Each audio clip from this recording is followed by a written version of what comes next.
নাম কি তোমার? শামসুন নাহার। বয়স বলো। চলে 16। পড়াশোনা আছে জানা। কোন ক্লাস? 9 পাস। রান্না বান্না, কাপড় কাচা, পারো তো ঘর মোছা, বেলতে জানো রুটি? জি, সবই মোটামুটি। খুলো তো ঘোমটা, দেখি তো চুলটা, লম্বা নাকি খাটো, একটু তো হাঁটো, দেখি তো পাগুলো, ফর্সা নাকি কালো, কালো কিংবা ফর্সা তাতে নাই সমস্যা। হাদিয়া ঠিকঠাক পেলে বিয়েতে রাজি হবে ছেলে। ছেলে আমাদের চাকরি করে রাজধানীর ঢাকা শহরে। অনেক বেশি মাইনা, যৌতুক আমরা চাই না।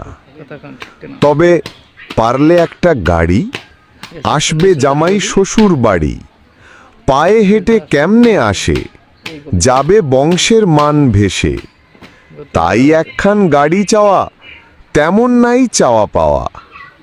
খাট, পালং, সুকেজ, আয়না এগুলো তো বলতে হয় না। এসব ছাড়া ঘর কি সাজবে? বিয়ের পর তো তোমারই থাকবে। পারলে একটা রঙিন টিভি, বাসায় বসে দেখলে মুভি। যৌতুক নয়, হাদিয়া সবই। চুপ করেন মশাই, আর কিছু শুনতে না চাই। বলছি শোনেন মন দিয়ে, করছি না আমি এই বিয়ে। আমার পিতা গরিব চাষা, নাই অত টাকা পয়সা।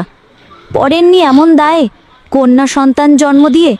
হাদিয়া নামে চেয়ে যৌতুক, ভালোই তো করলেন কৌতুক। যৌতুক নামের কৌতুক যারা বলে, একগাল থুতু মারি তাদের কপালে।